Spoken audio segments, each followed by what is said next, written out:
Okay, so today's advent calendar is the TS-5. Now, this is probably worth it.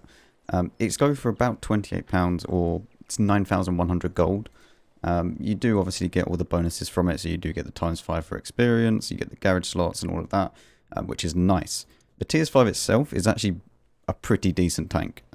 If you're kind of looking for a frontline tank at tier 8, then you can't really go too wrong with this. It does get really troll armor because you've got about 250 pen or armor plating around about here.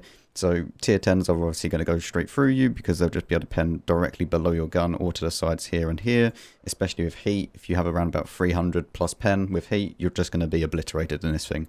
But being in the tier 8 that you can see tier 6s, yeah, this thing's a bit of a bully. Not to mention that it does get a really nice gun, so you don't need to fire premium.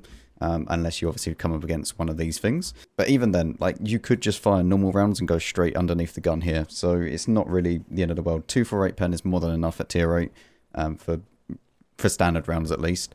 You can pen most things, and then you do have the 300 pen for when you meet like a type 5 or something like that. Even though with a type 5 around about 300 pen, you might struggle a little bit.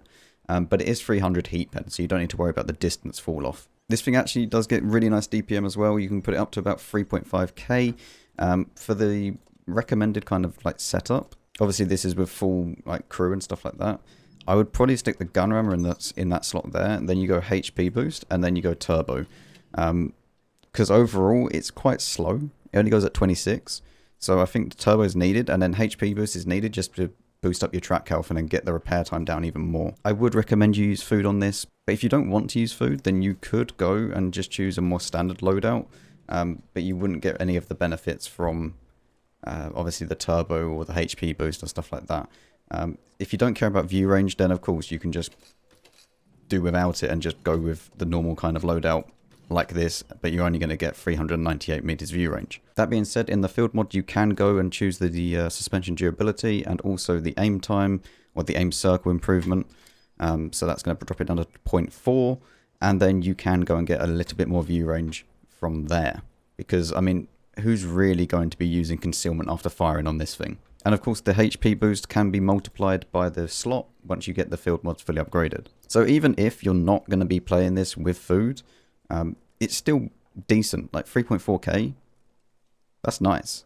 And then you could get rid of the turbo and then put vents on it, and then you'll get more view range. You could even swap these out, depends on how you feel. I wouldn't probably do that just because it's not really worth it.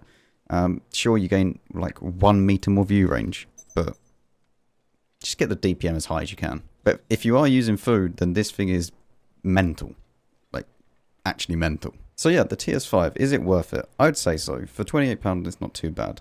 I'm not going to get it because I can't afford it. But yeah, it's pretty decent.